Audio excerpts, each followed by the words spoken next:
update on the city's response and recovery efforts to the winter storm event occurring on January 22nd, 2024. If you'd like to speak to this item, please be sure to raise your hand if you are participating virtually by either dialing star 9 or the raise your hand icon. And if you are here in chambers, please be sure to submit your speaker slip to the high lectern. Thank you so much for that, Clerk. We will now turn to our presenters to introduce yourselves for the record and let us know which time you'd like for your presentation. Good afternoon, Council President Elo Rivera and members of the Council. My name is Matt Yagyagan with the Mayor's Office. Joining me is Eric Dargan, Chief Operating Officer, and we need approximately 20 minutes for our presentation today. Please proceed. Thank you. I'll turn it over to Eric for opening comments. Good afternoon, Councilman. Thank you very much for having us today. If you indulge me for about 5 minutes or less, as I was sitting there waiting for this presentation, I couldn't help but have a not memory lapse, but a memory recall of my last 20 years in public service. And I stepped back and just allow me a minute. June of 2001, Tropical Storm Allison. August 2005, Hurricane Katrina.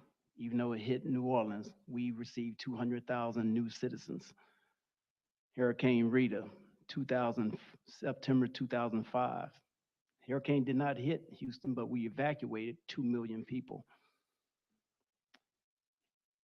September 2008, Hurricane Ike. Halloween Day flood, October 2015. Tax Day flood, April 2016. Memorial Day flood, May of 2016. Hurricane Harvey, August of 2017. Over a 10-year period, over 500,000 homes impacted multiple times. Why am I highlighting this? One, the city cannot stop a hurricane or a 1,000-year storm. Those are acts of God. Infrastructure design for majority of the city is handled on a 10-year storm. Climate change is real. Global warming is real. In the last 6 months, we've had a threat of a Hurricane Hillary and a flash flood in January. I hope this is not a trend. The devastation that we've seen personally, families and friends, are things we will never forget. I guarantee you January 22nd, 2024 will be locked in your mind forever. The city of San Diego will go through a period of PTSD because every time it rains, we're going to think, will our homes flood? The success of a city is not determined what we do prior to the storm, is more so determine how we respond after the storm, because there's only so much that can be done. I'm very proud of all the city departments involved in the response and recovery efforts. When it comes to communication, collaboration, coordination, the city departments perform exceptionally well. At this time, city staff is present online. Matt Yagyagan will give a summary of the efforts over the last 2 weeks. And once again, people have been nonstop for the last 2 weeks. I ask that you keep our city staff lifted up in prayer as we continue to work to try to get our city back into operating condition. Thank you. Thank you, Eric. Item S400 is an informational update on the city's response and recovery efforts to the winter storm event occurring on January 22nd, 2024. A severe winter storm began on January 22nd, 2024, directly affecting the safety of persons and property within this city. This 1,000-year storm brought rains of historic proportions, causing widespread flooding throughout the city of San Diego, and resulted in significant emergency response and recovery activities by the city. Due to the significant emergency conditions, damages, and response and recovery efforts caused by the storm, Mayor Todd Gloria proclaimed a state of local emergency on January 22nd, 2024, due to severe flooding directly affecting the safety of persons and property within the city of San Diego. This council had ratified that state of local emergency. Additionally, according to the National Weather Service, that day was the 4th wettest day on record in San Diego. On this slide, you can find a timeline of key events driving the city's pursuit of emergency funding at the state and county levels. You will hear a little more about this process in the next item, item S401, which will be co-presented by the Department of Government Affairs and the Office of Councilmember Vivian Moreno. On January 22nd, both the mayor and the county declared local states of emergency. On January 23rd, Governor Newsom declared a state of emergency in San Diego and Ventura counties. On January 27th, the California Disaster Assistance Act was triggered. And on January 29th, field damage assessments conducted by the county, the California Office of Emergency Services, and FEMA commenced. Their teams continue to be out in the field assessing damage in our communities. On this slide, you can find call and response data from the San Diego Fire Rescue Department. The Fire Rescue Department processed 985 calls through the 911 system, which was a 53% increase over average. First responders from the department responded to 752 incidents on that day, or a 73% increase over average. This includes 638 ambulance responses. Lastly, there were 248 rescue, hazard, and service responses on January 22nd. I'd like to take a moment to thank Fire Chief Stoll, Lifeguard Chief Gartland, San Diego Fire Rescue personnel, and many others for being ready to respond to emergencies and to keep the public safe. This is a critical function of local government, and we are safer because of the San Diego Fire Rescue Department. Additionally, the Fire Rescue Incident Management Team, or IMT, was activated to coordinate and manage recovery efforts by all city departments in impacted neighborhoods, specifically and with a specific focus on the neighborhoods of Southcrest, Shelltown, Encanto, Mountain View, Mount Hope, and Encanto. The IMT provided coordination across all city departments for recovery, including operations, logistics, planning, and finance. They also developed efficient recovery operations plans, communications procedures, and action tracking across all departments with the mission of responding to the flood in target zones. The specific thing I'd like to highlight here is the immense amount of coordination that the IMT led to clear the right-of-way in impacted communities. Over the course of days, we saw them coordinate an effort that began with the Environmental Services Department removing trash and debris from the right-of-way, including potentially hazardous materials. Then the Transportation Department following up and removing mud, silt, and other materials from the roadway in impacted communities. Then the Stormwater Department following up to clear storm drains, culverts, and other assets in preparation of the subsequent storm on Thursday, February 1st.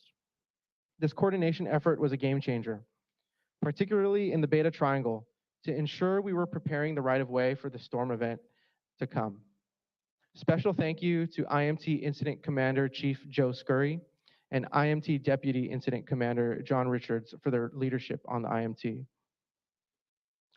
Also on this slide, you will see the additional resources provided by the Fire Rescue Department to support these efforts, including 8 San Diego Fire Rescue Lifeguard Swiftwater teams, upstaffed San Diego Fire Rescue Department engines, and all of the other personnel that were assigned to these efforts. Amidst all of this, the department maintained normal operations, providing emergency response throughout the city during the recovery period while providing this support. On this slide, you will see the preparation from the Fire Rescue Department for the storm event anticipated today to ensure we have personnel at the ready to respond to any storm-related calls for service. The department has 10 San Diego Fire Rescue Swiftwater teams, 8 lifeguard Swiftwater teams, urban search and rescue teams, lifeguard dispatcher resources, and Swiftwater team management deployed and ready to go.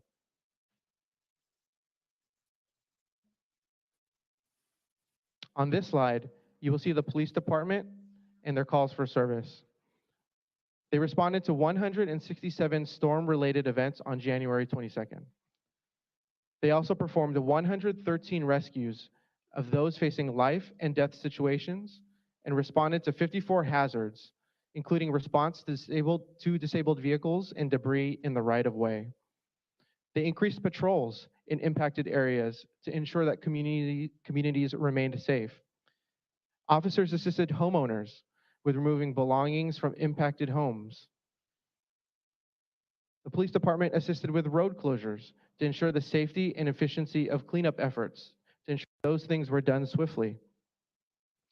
Additionally, tow, impound storage fees for flood-related impounds in the 2 impacted flood zones from January 22nd will be waived by the city for up to 30 days. Additionally, the Southeastern Juvenile Services Department hosted a donation drive for families impacted by the flood. Thank you to Chief Nislight and SDPD command staff for all their work and support after the floods. Some of you may have seen the chief himself and members of the command staff out volunteering in the community, moving debris and assisting residents recovering from the flood.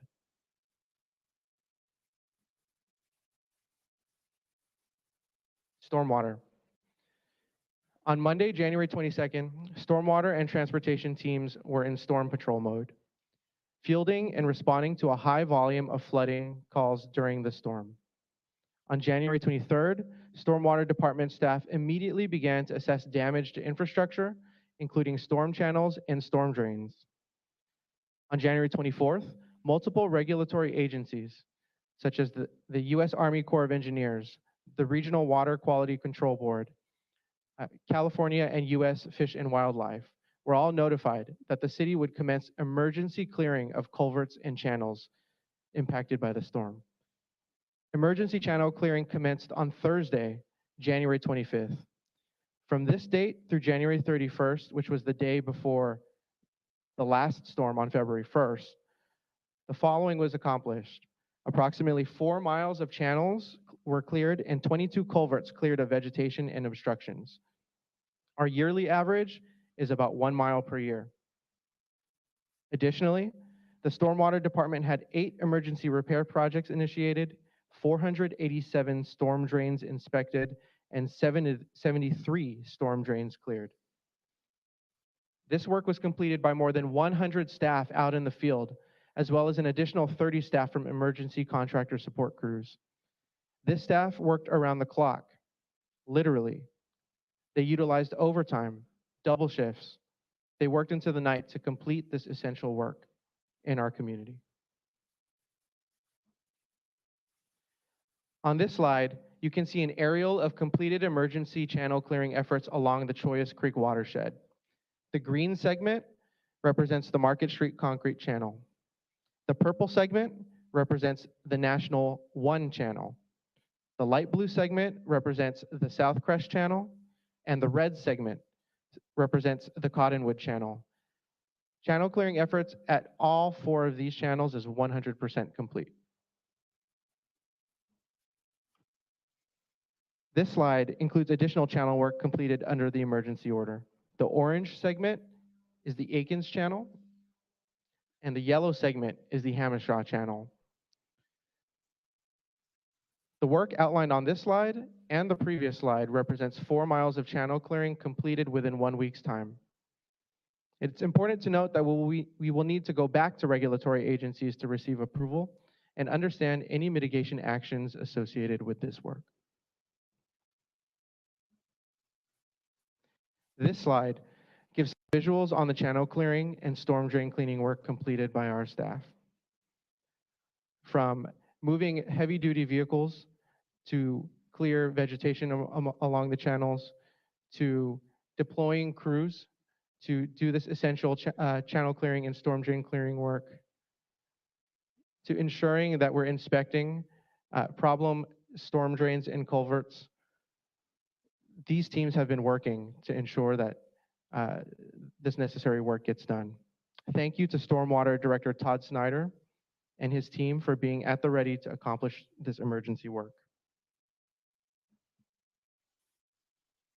Environmental Services Department.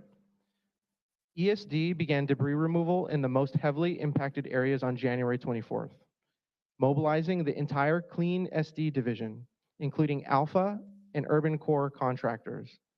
We averaged 75 employees operating in the most heavily impacted blocks, picking up debris multiple times a day on impacted streets.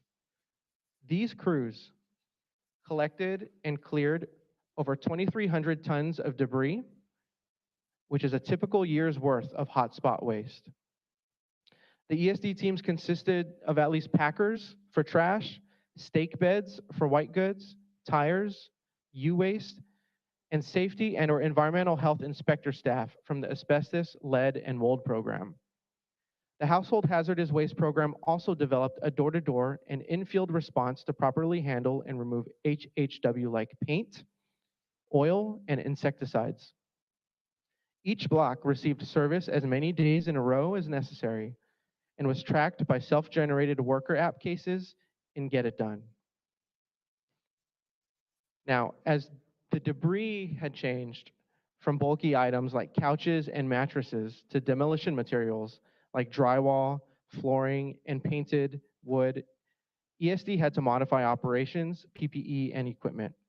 By January 28th, ESD teams included support from other departments such as PUD and Park and Rec in the form of equipment operators, loaders, dump trucks, and one outside contractor that specializes in disaster debris using excavators, end dumps, and bobcats. By January 29th, loose debris on the right-of-way was completely removed, which allowed a transition to 40-yard dumpster support, and transportation and stormwater could access their infrastructure. Additionally, the department developed a program for free residential trash bin replacement in impacted areas if bins were destroyed or carried away as part of the January 22nd storm event. This slide shows just some of the work by our ESD crews. On the left, you'll see staff inspecting potential household hazardous waste in the right-of-way. On the right, you'll see a Clean SD crew loading up trash at the curbside. It's important to note that ESD accomplished the following without any accidents or industrial incidents, and only one minor slip injury. Thank you to ESD Director Renee Robertson, her leadership team at ESD, and our city crews for working to collect and clear 2,300 tons, or a typical year's worth of hotspot waste in the span of 1 week. Transportation Department. Here you'll see a summary of calls to Public Works Dispatch. During the January 22nd storm event, there were 1,027 total calls, which includes 404 emergency calls. During the February 1st storm event, there were 390 total calls, which includes 75 emergency calls. The Transportation Department utilized proactive road closures in Mountain View, South Crest, and in Canto in advance of the February 1st storm to ensure public safety in the right-of-way. They also deployed a multi-department approach to clean up the Beta, Birch, 38th Street Triangle and several adjacent streets, which included cooperation among multiple departments, including Transportation Department, who did proactive no parks, the Police Department, who did temporary road closures and towing as needed, the Environmental Services Department, who did large debris and waste removal, the Transportation Department, who did road, debris, mud cleanup, and street sweeping, and the Stormwater Department, which did inlet inspections and cleanings. Again, this coordinated effort was a game changer in ensuring that we were clearing the right-of-way. Additionally, you'll see a summary of responses to tree-related calls from February 1st to February 4th. 49 total tree calls, including 8 fallen trees, 1 tree or branch on a vehicle, and 1 tree on a house.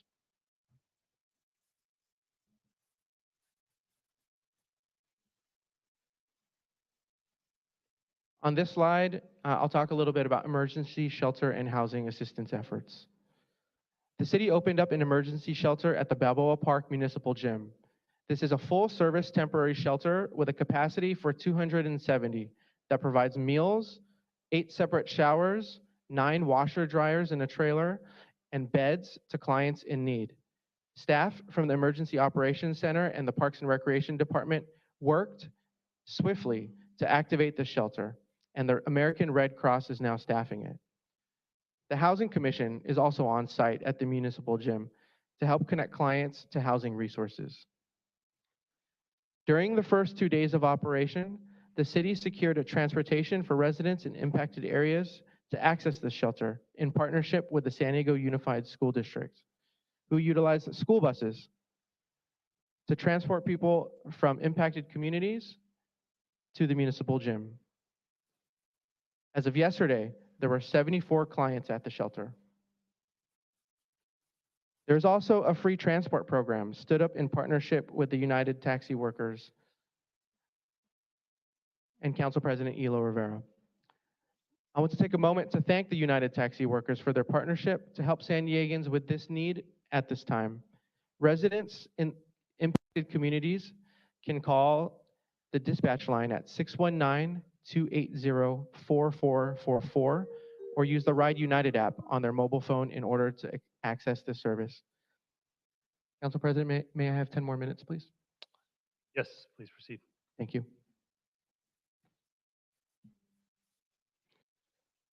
Additionally, the San Diego Housing Commission has stood up an emergency hotel placement program to assist the residents impacted by the January 22nd floods. Thank you to the Housing Commission for working to connect people to much needed resources. As of yesterday, the Housing Commission has triaged a total of 256 households for emergency housing needs. 117 households have been placed in hotels, including their pets, and 41 households have moved into the Ramada Inn property. Quick note on the Ramada Inn.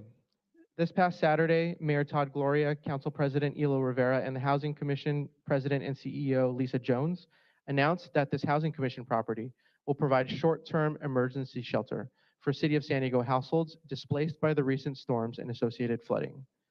Alpha Project will operate the short-term emergency shelter at the Ramada Inn.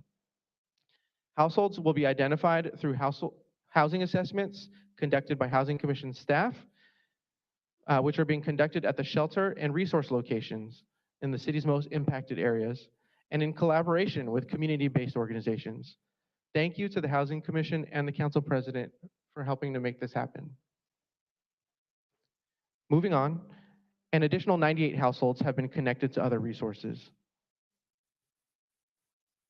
Additionally, the Housing Commission is triaging over 200 additional households referred by community-based organizations. I understand that the Housing Commission will provide an in-depth update to the Housing Authority on this program tomorrow at your regularly scheduled Housing Authority meeting. Local Assistance Center, or LAC. This past Saturday, the city opened a city-run local assistance center for residents impacted by flooding in the southeastern communities. The center is located at the Mountain View Recreation Center and will be open 10 a.m. to 7 p.m. through this Friday, February 9th. Quick note that the LAC is temporarily closed today due to forecasted heavy rain and may also be closed tomorrow due to the rain forecast. We will keep the public apprised on this matter on whether the LAC will be closed tomorrow as well. The intent of the LAC is to serve as a one-stop shop for impacted residents to access the resources they need for recovery. There are over 25 different resources from the city, county, state, federal government, and other governmental and nonprofit agencies ready to serve communities in need. Over the weekend, we arranged a free transportation program for clients at the municipal gym shelter to access the resources at the LAC. The city is committed to hosting the LAC through at least Friday, February 9th.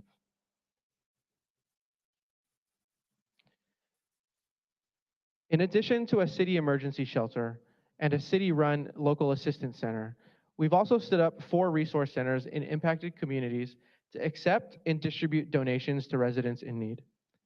The 4 resource centers are at the Beckworth Library in Mountain View, the Southcrest Teen Center, the College Rolando Library, and the Encanto Recreation Center.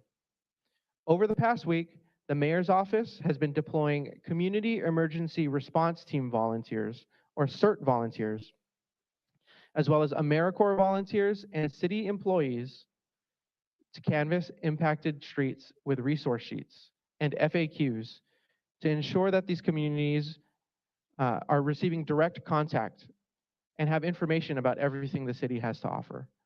These resource sites are on a tactical pause today and tomorrow due to the heavy rain forecast. We will resume activities at these sites on Wednesday. Homeless shelters.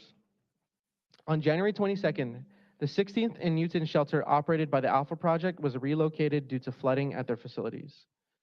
Those clients are relocated to the Balboa Park Activity Center. Additionally, the 20th and B Safe Sleeping Lot was temporarily evacuated on January 22nd in an abundance of caution due to flooding concerns at the entry of the site. Additionally, as part of the city's storm preparedness efforts, there is proactive outreach to those experiencing homelessness. Notifications occurred before the February 1st storm and are also occurring today in anticipation of tonight's rain to ensure that outreach is being done. Multiple new cases there are multiple new cases of those in the experiencing homelessness near the San Diego River watershed who have been successfully processed into the municipal gym shelter. Sandbags. In preparation for the February 1st storm and tonight's storm, city crews made 14 sites available citywide for sandbags. These sites are available from 7 a.m. to 9 p.m. Over 150,000 pre-filled sandbags have been deployed citywide, with a specific focus on Southcrest, Mountain View, Encanto, Mount Hope, and Rolando. Over 4,000 sandbags have been delivered directly to doors by the Public Utilities Department, the Park and Recreation Department, council staff from many of your council offices, as well as the mayor's office to impacted residents' homes in these impacted areas. We also received a donation from the county for 5,000 sandbags for these same areas prior to the February 1st rain event. And we've made loose sand available at 10 recreation centers citywide to help supplement these pre-filled sandbags being deployed.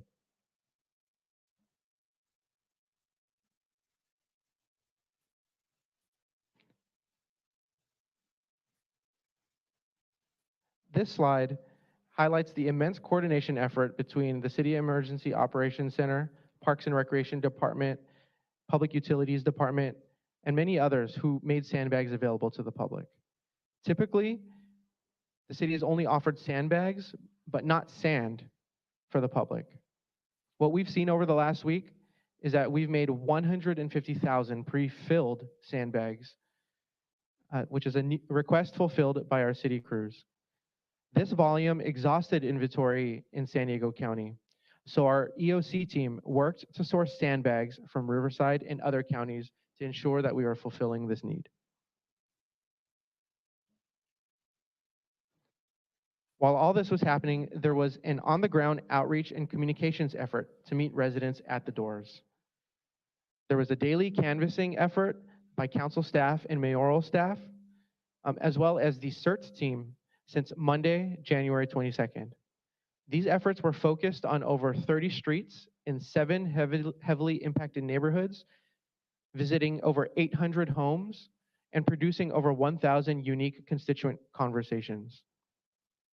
This effort produced 17 bilingual informational flyers distributed about daily storm recovery updates, additional city resources, transit resources, the local assistance center, storm preparedness, an FAQ on towing, guidance on debris, and evacuation warnings.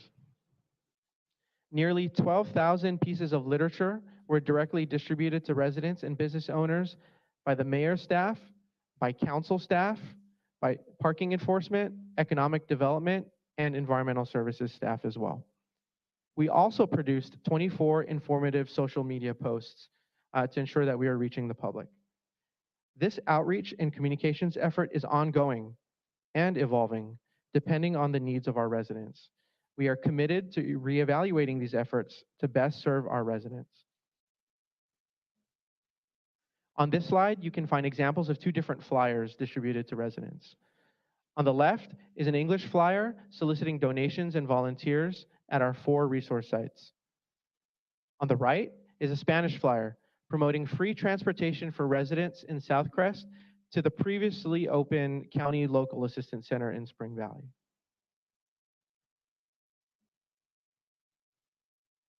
Now, there's an ongoing outreach program which began this past weekend. On Saturday and Sunday, we hosted volunteer events from 8 a.m. to noon at our 4 resource centers.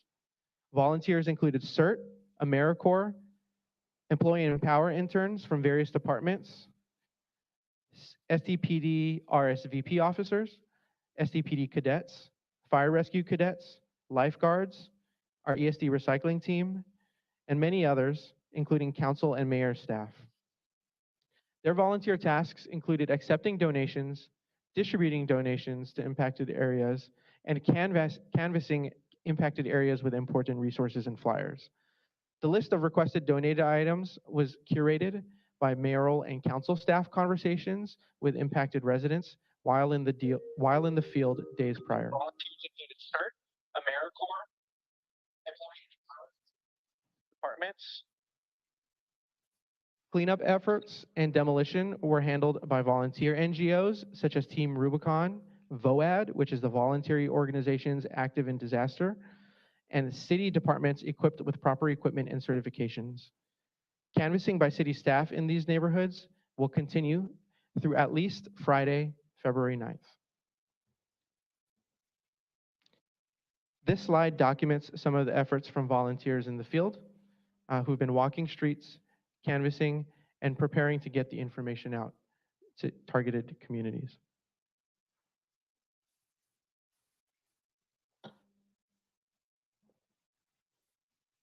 This slide showcases additional efforts from our volunteers, meeting people at the doors, distributing donations, and connecting them to resources.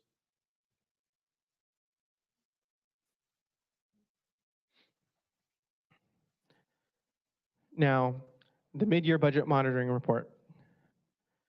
The mid-year budget monitoring report released last Friday includes a recommended expenditure appropriation increase of $10 million to support response efforts. This adjustment is allocated to select city departments as expenditures for response efforts are determined. It includes both personnel and non-personnel expenditures. The Mayor's Office and the Department of Finance will route full discussion of this item and this appropriation recommendation in a presentation to the Budget and Government Efficiency Committee on February 7th, 2024, and to City Council for a vote on February 26th, 2024.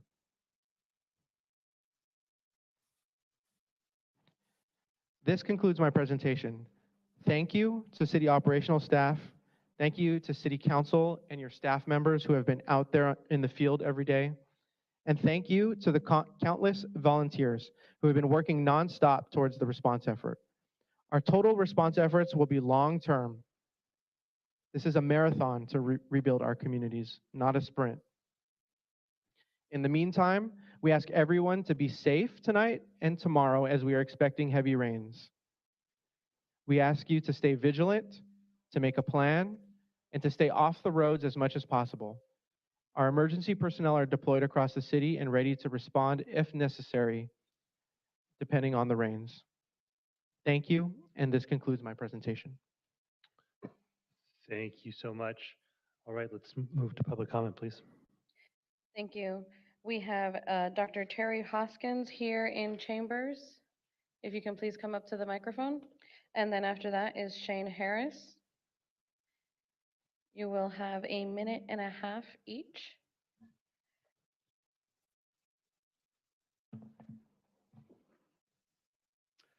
Good afternoon, City Council. Please know that the voters in San Diego, they're smart. We remember promises that go unfulfilled. Voters feel we cannot trust this council under its current leadership. We do not support additional taxes to correct a lack of fiduciary responsibility by this council. We will not support additional taxes without an extensive override review. We demand accountability. This council voted 8-1 to move tax dollars that was earmarked by an infrastructure bill passed, Proposition H, to set aside money for infrastructure. This council chose instead to move this funds to support and fund Ash Street, unused bike lanes, sexy streets with Surrey sloughs, over responsible government. Specifically to District 9, please have someone educate the mayor and District 9 that Village Green Apartments along Chorius Creek belongs to the community in Rolando Park, not Rolando.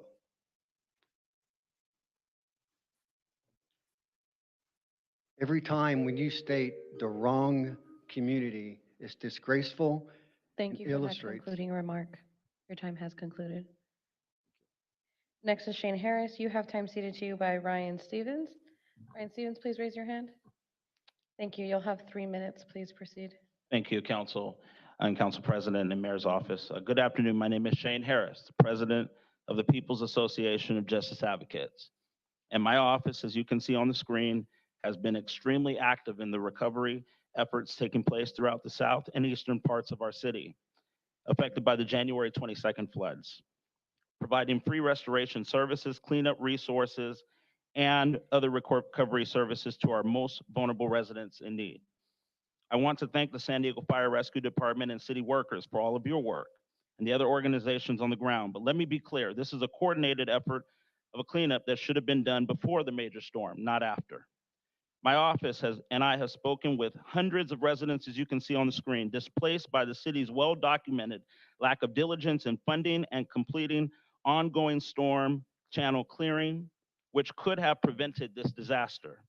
The fact stands clear. The city drowned them. The city drowned them because because of the statements such as this is not a priority. City drowned them because of the lack of creative measures to address the maintenance that was desperately needed. The number one need in the community right now is immediate and month-long and beyond hotel vouchers for families displaced from their homes by flooding, whether they are renters or owners. They will be displaced for no less. They will be displaced for no less than 30 days, while their homes are made safe and habitable again.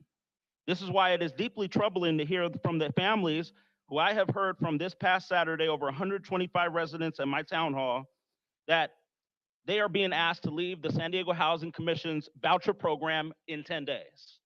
That, my friends, is not leadership. That tells me one story. The voucher effort is a smokescreen in an effort to gaslight the real needs that these folks have, just like we have prioritized our migrant communities, and we should. It took the city almost 2 weeks to announce that it would use a hotel in the Midway District. The commission purchased for short-term shelter of displaced residents, and also that Housing Commission would offer emergency hotel placement. There's a couple of things that I am noting in my request. I'm requesting that the city council and mayor take the following steps with that 10 million. Admit, number one, that the city failed. Number two, the mayor must use the $10 million toward the hotel voucher program that the San Diego Housing Commission already is operating. Families need no less than 30 days in a hotel room. Three, my office is requesting that at least $1 million will go to the Black, Hispanic, and Asian chambers of commerces to help businesses who have been challenged. The council should, number four, set a standard to hear from the mayor's office on this report every 2 weeks. As Steve Jobs said, innovation distinguishes between a leader and a follower. Lead. Thank you. I'll start the 5-minute timer here in chambers and go to those participating remotely. You'll have a minute and a half each, starting with Lori Saldana. If you can please unmute. Yes. With all due respect, this PowerPoint is not online that I could find. And I think it's because it's a series of Band-Aids placed on a growing cancer within a disadvantaged community. Reacting is always more expensive than being proactive to prevent this predictable disaster. So with all due respect to the city's chief operating officer and the staff who made the report, what in the world took Mayor Gloria so long to listen to residents, to lawsuits, to the council representatives for those communities asking for the money needed to take action and clean those channels? If Todd Gloria had listened to residents and their representatives in an historically disadvantaged community, you could have prevented this disaster. If Todd Gloria had funded the council members' request, he would have avoided the costs that you are facing now and the need to ask the state and federal agencies for money to repair the damages. Residents sued the city over these unclear damages and they prevailed. They settled, but they still didn't get clean drains. And an internationally recognized housing expert came to San Diego. He saw those camps and he was appalled. How can the richest country in the world put people in those substandard facilities in a floodplain? So the city needs to I agree with the previous speaker. The mayor needs to show up in person and explain to the council why he wouldn't listen to you, why you knew what was best for that community. He needs to explain why he didn't listen to you and the residents. Thank you. Next is 7968. If you can please unmute, *6.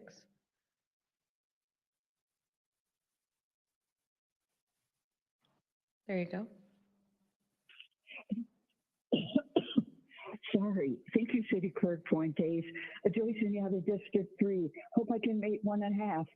I have 2 thank yous on this item. Number 1, thank you and love to all those impacted by the disaster. Your strength and resilience and can-do attitude forever inspired me. Number 2, thank you and love to all, including the mayor, City Council, San Diego Housing Commission, city staff, and all the public and so forth, who rolled up their sleeves and went to work in service to the people of San Diego. Once again, nature showed us its power, and we were up to the challenge. Thank you, Chief Eric Dargan, for your 3 C's: communication, collaboration, coordination. These are great words to move forward with needed progress. Love to all. Thank you for listening. We're all in this together. Love to all. Thank you. Next is Ms. Maxwell. If you can please unmute. Francine Maxwell, Southeastern San Diego. Thank you so much for the presentation. The only slides that I was missing were Southeastern San Diego was going to get some waivers to Miramar because we have companies that want to haul things and we don't want to continue to tax our 16-hour city people that may need some trauma-informed care. Very devastating on their mental. Over 25 employees lost their homes as well. Their family members that they're cleaning up. I want to thank the empathy that has been shown by our San Diego Fire and Rescue and the follow-up with the liaisons. Please understand that the neglect has to be talked about, admitted to, and move forward. We are resilient as a city. We are resilient as a people. So please help us and explain to people. Understand that everything cannot be videotaped, taking pictures when people are knocking on doors, handing people generators that are living on the 2nd story of their flooded homes.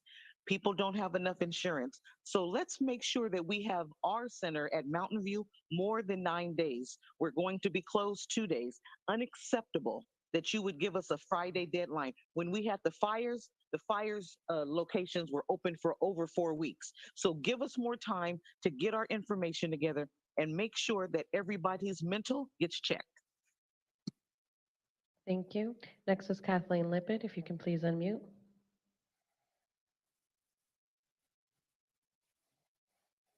And Council. I'd like to thank all the city officials, emergency responders, and members of the public who aided those whose homes and lives were harmed by the recent flooding.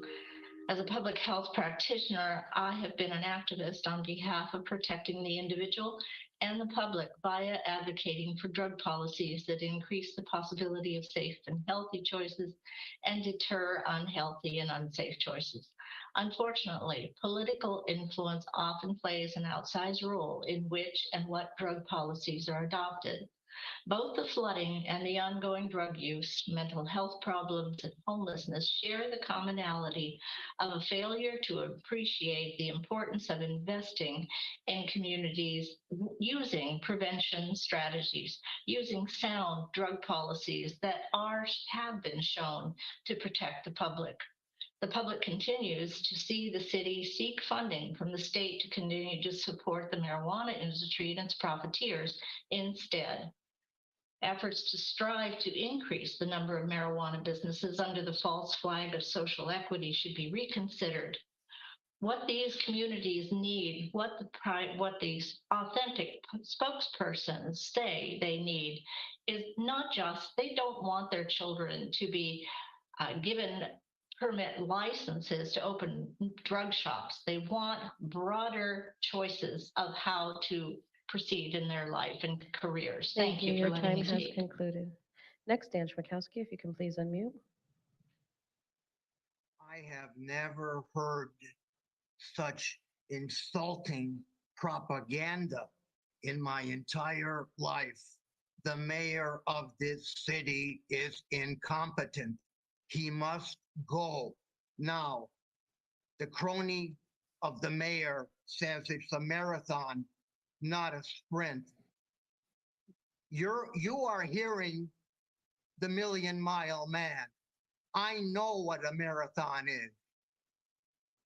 We were at Beta Street yesterday, my campaign staff and myself, and a resident's eyewitness report. This city has had 58 years to correct the problem. And my campaign for mayor, our campaign, considers acts of God within our campaign and nature. Now, prepare for nature, prepare for acts of God, and do it. The mayor of this city is done, and no amount of money, not even $1 billion, will save him. We know it. Everybody knows it. God bless Your you. time has concluded. Next is Blair Beekman, if you can please unmute. Hi, Blair Beekman here. Thanks a lot for the words of the public comment today, and Ms. Maxwell, who I think very nicely described, just we need to be accountable to each other at this time and what has happened. Thank you that in the efforts you were doing to clean things up. I've been a part of the public meeting process for 1.5 years now, and about twice a month in a council or committee meeting, there'd be items on new federal funding dollars for sewer repair and stormwater repair issues. That's in the past 1.5 years. How was that money being prioritized? I know you had big money projects going. What about the things of just simply cleaning the waterways? How is that addressed? How is that prioritized? I hope you can make that clear in the incredible importance that we need to be considering the future of funding dollars and how to build a system of a bond system to address a really serious upcoming climate crisis and climate issues we're going to have to be building for, and we're going to need the money for. We just have to be accountable to ourselves. It's so vitally important how we do this. I hope we can. I would want to. I want this to be a learning process for all of us and not a punishment process. Good luck. We build better people that way. We become better people that way, and we don't harm each other in the future. Thank you. Thank you. Next is R, if you can please unmute.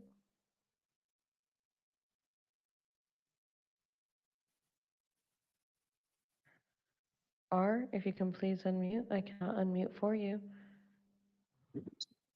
I see that you guys really enjoy silencing people. and it's very disgusting. And I'm going to get very, very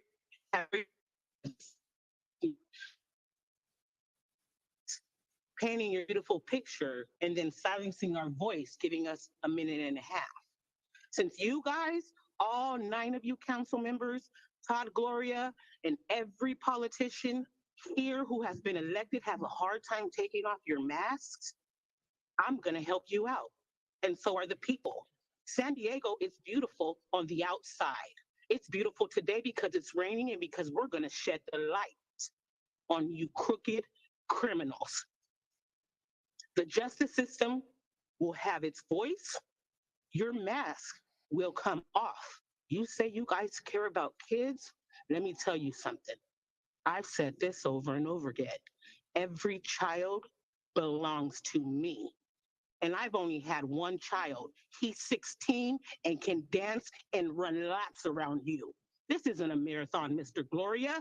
He's 16 and he sprints. You're going to sprint.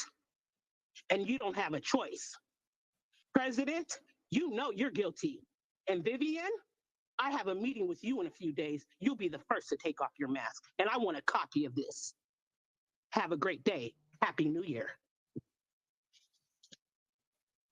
Next is phone number ending in 3731. Please unmute.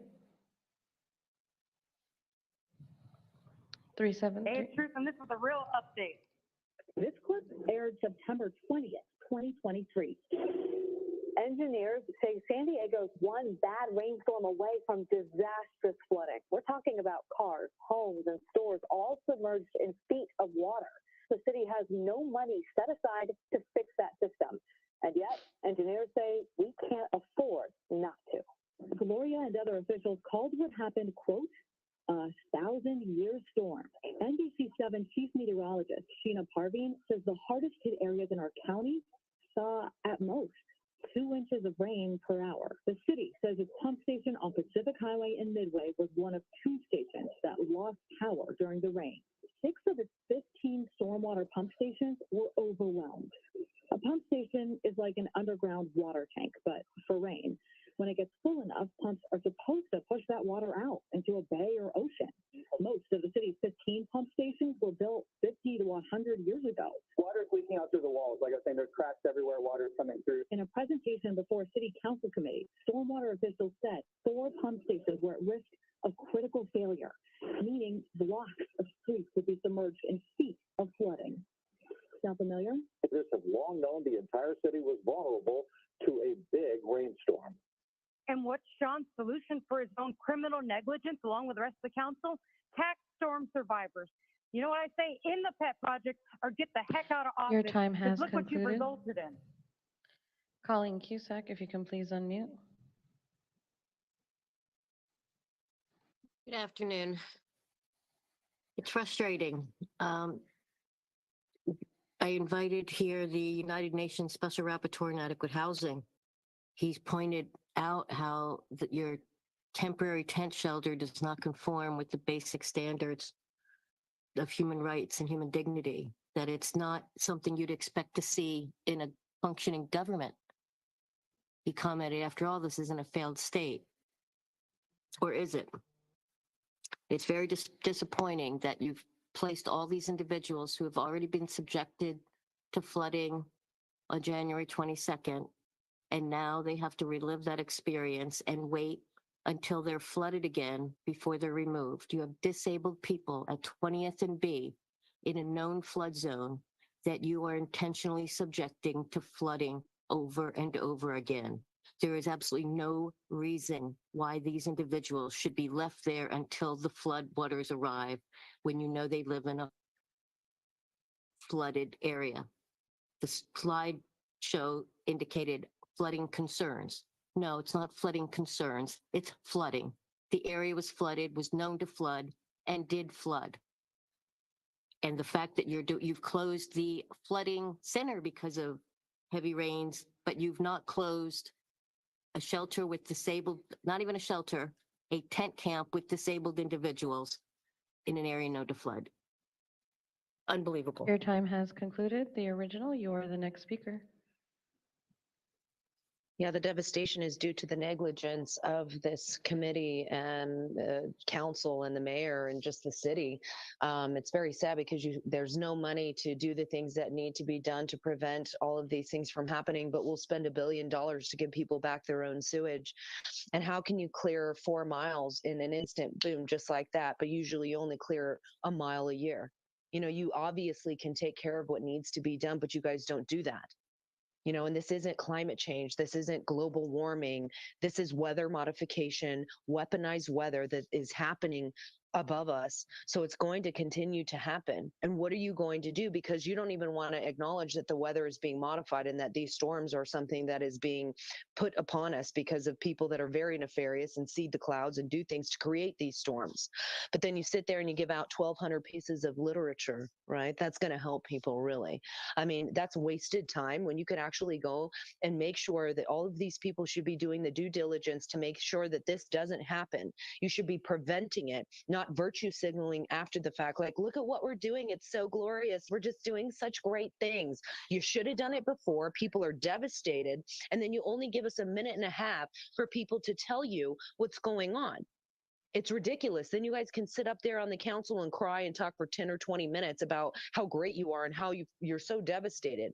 But it's your fault because you did nothing to prevent this. Time has concluded. The next speaker is Norma Sandoval. This is our last speaker.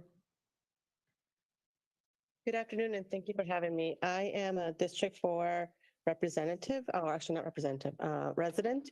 And yes, I do also want to acknowledge everyone that has helped with this, including all the citizens that have supported our cleanup movement.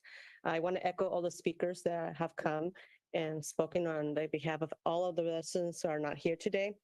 Personally, I do want to say I have recognized that they were trash bins, and I've been looking into all the other support services, and I do appreciate that. However, these are all reactive actions that have been taken after the fact. I won't repeat what other speakers have spoken to, but I will say this.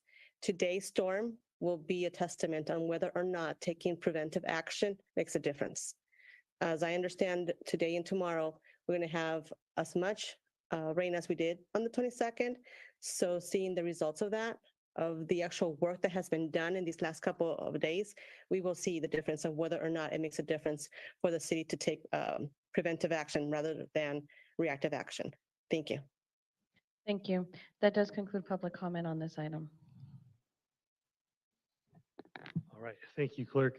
And thank you to Matt for the presentation and members of the public for the comment. Let's turn to Councilmember Moreno. Thank you for the presentation. As I speak, I'd like to ask that you watch the images being displayed, which show the conditions in affected areas over the last 2 weeks. On January 22nd, San Diego was hit with a tremendous storm that impacted many lives. For many San Diegans, this was just a day of heavy rain. Most people went about their daily lives. But residents who live close to Choyas Creek, their lives have completely been changed by the storm. District 8 residents were the hardest hit in areas like South Crest and Shelltown. Reports show that over 200 homes in the South Crest Triangle have water damage. The residents and neighbors have been completely devastated. Many people that I talk with have lived a traumatic experience during the floods caused by the January 22nd storm. You could still see in the images the waterline mark on people's homes that show the water was over 5 feet in some of these folks' homes. My staff and I quickly mobilized to help these victims. We walked door to door disseminating information and organized cleanups. In that capacity, we talked to hundreds of flood victims personally. And what I hear again and again is people are still afraid, people are still angry, many are experiencing anguish and devastation. And of course, there's a lot of uncertainty about what comes next, particularly how they will rebuild and recover. Can you make sure the slide is still going on? Okay, no, that's fine, thank you. Some to this day do not have another place to go. People are living in their cars if their car wasn't completely flooded during the storm. Some are afraid to leave their homes for fear that their landlord will lock them out of their house or their homes will be burglarized. Many are waiting to hear from insurance companies to see if the damage will be covered under their policy. While my staff and I were helping folks clean out their home and remove debris, all around us, hundreds of city staff was, were doing their job. I commend the city employees who've been on the job since day one of the disaster, some volunteering after hours and many, many working overtime. This includes our sanitation workers in the Environmental Services Department, as well as employees helping to clear away debris from storm-damaged homes, including hazardous material. Stormwater Department employees have worked around the clock to get into the channels and clear them. And of course, our first responders, lifeguards, firefighters, police officers, and 911 dispatchers. However, it's clear that the city didn't have an effective way of communicating with the victims of this flood. I know that the city had information on our website about where people could go for resources. I know the city had press conferences providing updates on the conditions as they changed and how the city was responding.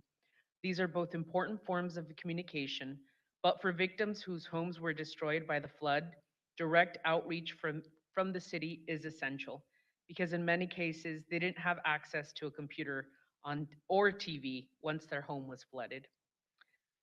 What they need is for the city to come to their house and to provide aid. I have communicated that desire to the mayor and our emergencies operation team to have a strong door-to-door outreach program. I do want to thank Mayor Gloria for listening and creating that program as presented here today by Mr. Yagyagin. To be honest, I wish we would have had this in place last week, but we're past that and I'm glad to see it now. The program you describe is intended to provide outreach to 600 homes every day for the next week. Can you please explain how you established that number of 600? And I ask because I fear that it may not include many homes and businesses that experience flooding, but were not necessarily next to Choyas Creek. My team is finding effective residents every day who need help that are probably not included in the 600 homes you are starting this program with. So if you could elaborate, please. Yes, absolutely. Thank you for the question, Councilmember Moreno. And we're excited to partner with your office on this initiative. The 600 homes was identified after doing some reconnaissance on the ground, speaking with residents over the past couple of weeks, and really observing the field conditions of where the flood damage had happened. And so those 600 homes are spread out across about 30 streets in 4 different neighborhoods. Um, but if there are additional homes that we may have missed, additional pockets that need to be included and to receive this additional outreach, we're more than happy to expand that universe to include those homes as well. Thank you for that response. The resources this program must offer residents need include one, offering hotel vouchers or placement, and other emergency housing options, proactively warning residents to avoid construction scam, help for tenants and landlords, assistance for businesses, connecting them to the state's economic development department for people who have lost their income, connecting them with state insurance commissioners for help with insurance claims, and the list goes on and on. I will need an extra 3 minutes if I may. Yes, please proceed. The other thing I really want to stress is that this program must exist longer than a week or two. I know my staff has communicated that directly. Flood victims are going to need this help for months. So while the program may evolve into something different than is being presented here today, it is absolutely vital that a robust on-the-ground outreach program stay in place as people's needs change. I would request that operations staff keep the council well informed on the status of this program and the metrics associated with it. I would also respectfully request that D4, D8, and D9, if I may, receive a weekly update on this. The mid-year budget also has an allocation of $10 million for storm-related expenses. Can you please expand upon what the funding will be used for? Hotel vouchers or placement for 200 households for 3 weeks has a cost of $550,000 and up to $1.5 million for 500 households. In particular, how much of it is going to be used to augment the Housing Commission's budget for direct assistance to residents for emergency housing needs, and how much of it will be used for the outreach program? Thanks for the question, Councilmember Moreno. As contemplated, that $10 million adjustment in the mid-year action is contemplated to go to our operational departments to cover both personnel and non-personnel expenditures associated with responses to the flood. So think covering overtime, I think emergency contracts, think additional activities that we needed to proceed with in order to respond to the emergency at hand. And so that's what's currently contemplated with that $10 million allocation. Obviously, there are more discussions to come as this is routed through the Budget and Government Efficiency Committee, as well as the full council. So that money has been already spent? Is that what I'm hearing? That money is a placeholder as we are identifying costs that need to be reimbursed, as we're identifying all of the overtime that we're tracking associated with that. And so that money is contemplated to assist with those efforts. I know during the MTS meeting, they already had an assessment of how much it would cost, all the damages. I recognize MTS is much smaller from the city, but I think it would be good for us to see how much has been spent to date, and how much we foresee requesting from the state or federal government. But thank you for answering that. Finally, I want to thank my colleagues again for their support to the flood victims in the communities of District 4, 8, and 9. I do know that Council President Elo Rivera has been very active in helping flood victims in the D9 neighborhoods. And District 4 may not have a council member right now, but the staff that work in that office has been extremely busy helping residents to make sure they're getting connected to the resources, and I thank them for that. Also, a number of my colleagues have, and their office, their staff, has assisted in the outreach on multiple occasions. Council President Pro Tem LaCava, Councilmember Von Wilper, Councilmember Lee, and Councilmember Campillo, thank you, and thank your staff members for joining the D8 team in communicating with our residents. Again, Chief Nislight was out on several officers this weekend. He was out there last weekend as well, and I'm sure he's been out there numerous amounts of time. But with our staff, he went door to door to see how he could help. I thought I saw the chief here today, and I just thank you, Chief. Thank you very much. I would also like to thank City Attorney Elliott for your assistance in helping to mobilize the legal community to get help to residents. The willingness of nonprofits who work with private attorneys to help prevent illegal evictions is a critical resource, and your call to those groups for action has been very helpful. If I may have a few minutes from my colleagues, thank you. Yeah, Councilor Campillo has offered you his time. Thank you, I appreciate it. Legal aid was active this weekend at the local assistance center, which I was able to visit and talk to flood victims. I know legal aid is working with other groups like USD Housing Clinic to get people the help that they need. I thank them and all of the nonprofits who've taken action to help victims. And I want to reiterate, I want to state this, that this is just the beginning of the rebuilding and assistance effort. Our continued coordination with agencies going forward is going to be critical. At the county, I want to thank Supervisor Vargas and Supervisor Montgomery Stepp for all their advocacy and work to make sure our residents are getting the help they need. At the state, I want to thank Assembly Member David Alvarez and his staff for their continued work. Going forward, we will need to also work closely with the Insurance Commissioner to resolve any insurance issues residents are running into. And finally, I want to thank my staff who've been working really hard to help residents. In particular, Lizzie Rodriguez, who has been spearheading much of the outreach and led teams on the ground. I want to thank her for her leadership, and to all my staff for going above and beyond their duty. And that concludes my comments, Council President. Thank you. Council President, may I make two more points related to the Canvas program? Yeah, That's thank you, okay. Councilmember Moreno. Go ahead. Thank you. You know, I'd be remiss if I didn't say that the on-the-ground, door-to-door knocking outreach program had started on January 22nd.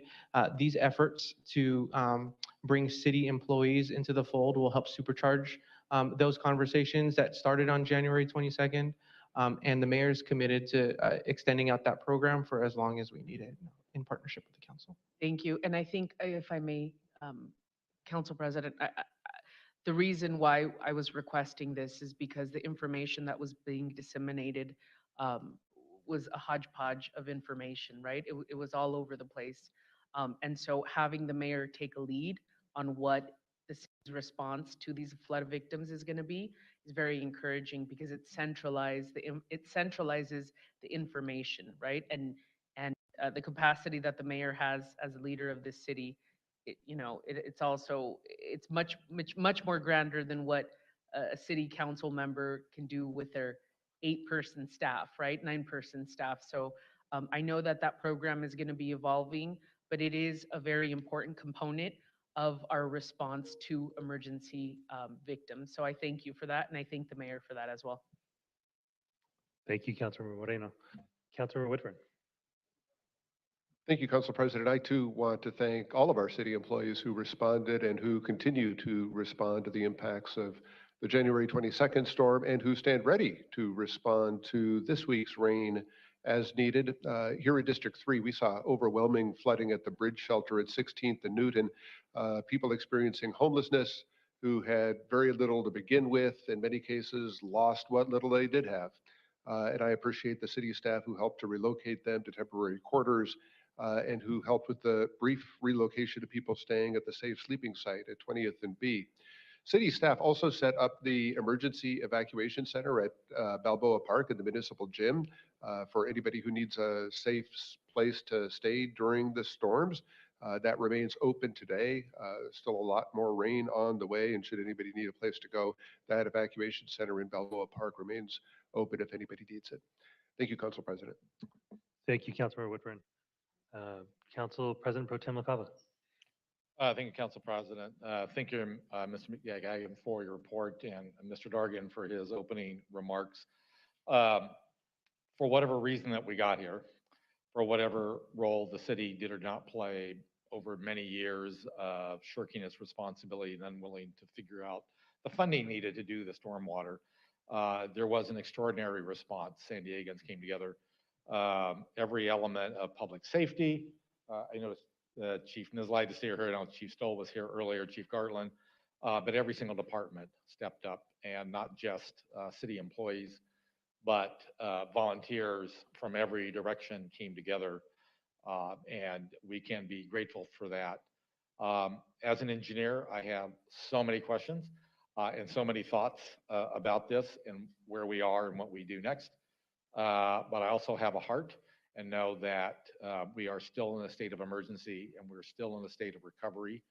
And whether that is days, weeks, months, maybe even longer, really needs to be what we're focused on right now.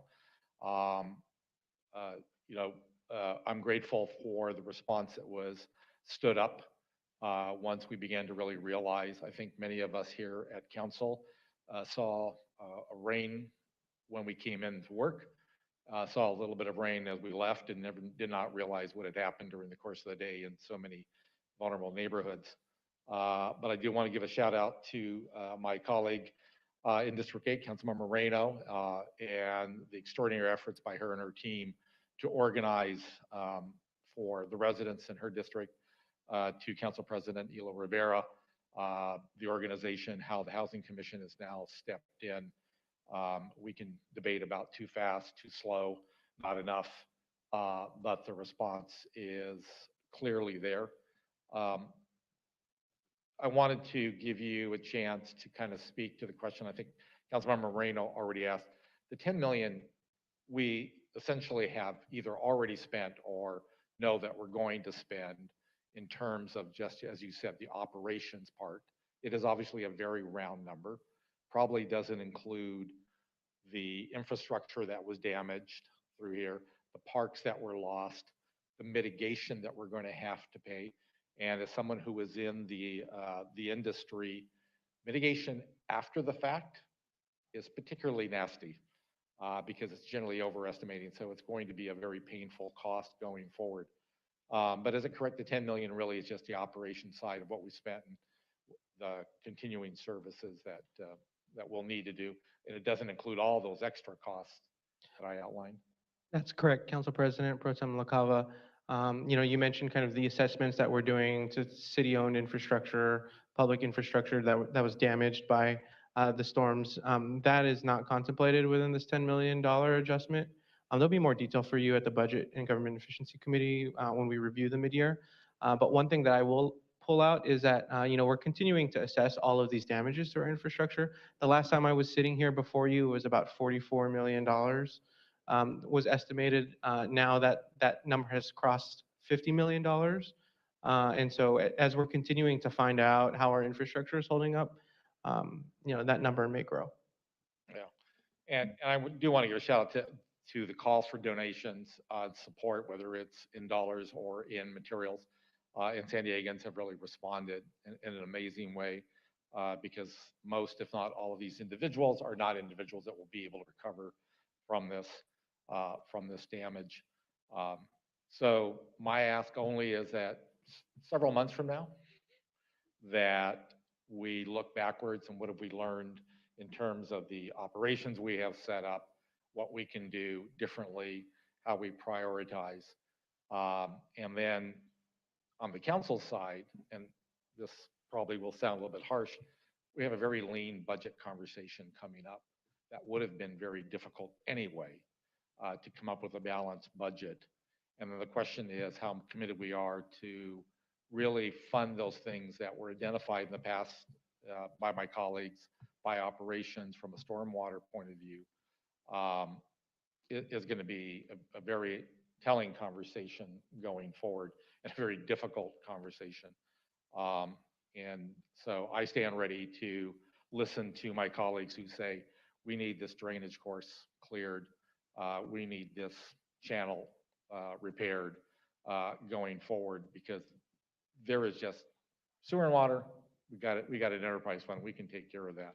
But stormwater, we really don't. And whether we develop new sources of revenue, which we desperately need, or we just start trimming so that we can fund those stormwater, this is the cycle that we really need to step up because we cannot go through another winter with the condition of our stormwater fluid control facilities going forward on that. So, and I'll close with just one criticism. ESD did an amazing job. I watched them. I never knew how much a Packer truck could handle. I didn't know a Packer truck could eat a sofa. But that wasn't debris. That was personal belongings. It was personal furniture, by and large, that was lost that we were scraping off the ground and throwing into those trucks. I know I personally don't want to forget what that was and what those people lost and how do we help them recover. So, and I know there was no disrespect intended in your presentation. So with that little bell going off, I will close my comments because we have a lot more to talk about this going forward. But thank you, sir. Thank you, Council President Pro Tem. Councilmember Von Wilpert. Thank you, and thank you very much, Matt, for the presentation. I also want to thank Councilmember Moreno for organizing so many folks to come down and see the damage, and the Council President as well for organizing getting people into housing as fast as we can. I just have a question about the federal response. I mean, San Diegans, our neighbors were hit by this rainstorm too. San Diego is not the only place overwhelmed by this rain. National City experienced significant flooding. Our neighbors in Spring Valley have lost their homes too. So with all this damage, Matt, are we at the threshold yet for FEMA to provide assistance to us?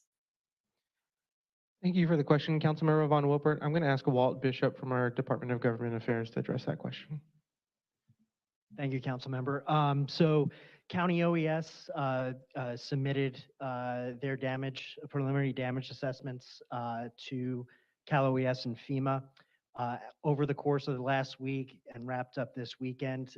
FEMA, Cal OES, SBA, and others were out doing the inspections for that process. That has now been complete. Now they'll go to take a look at the damages that they inspected to see what is eligible, what is not eligible, before making the determination if we've eclipsed both the local threshold, which is 15.1 million, and then the statewide threshold, which is 72.7. So not, like you said, not only us in regards to submitting our damages, but MTS, the port, National City, other local jurisdictions go into that total county OES pot that goes up to the state. So I think it's too early to say if we're going to eclipse that threshold, but that those inspections and back and forth are ongoing.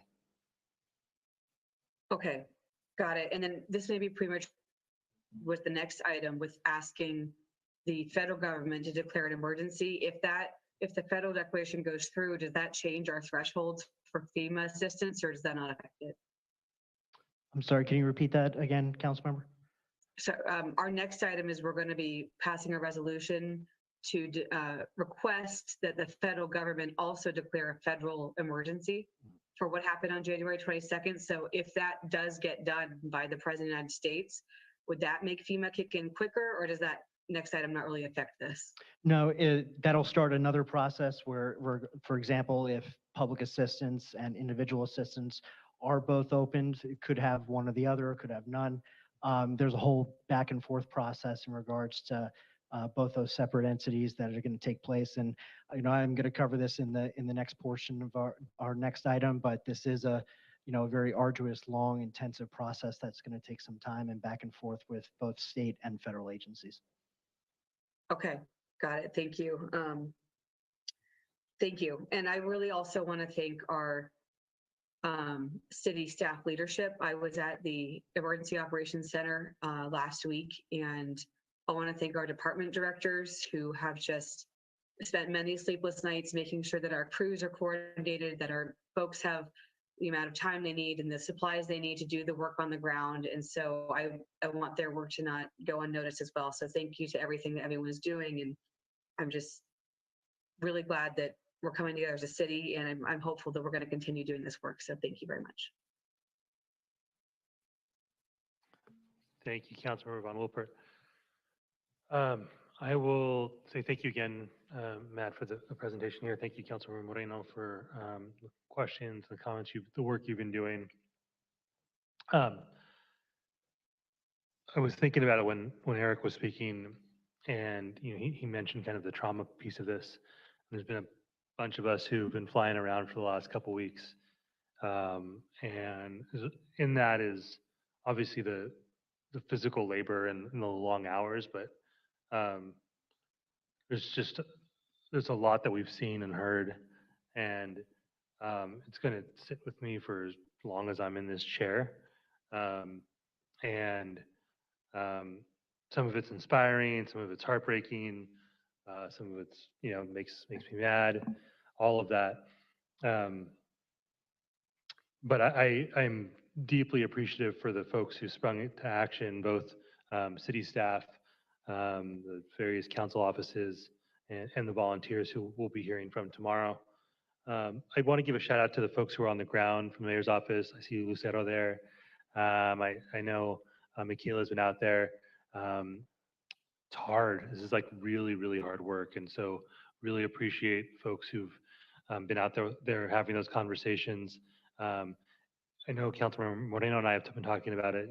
Every time we go and talk to a resident to share resources, there's also a lot that we're hearing as well. And folks are venting that frustration. And so for, just the city worker who's just showing up to do their job and is taking an earful while they're,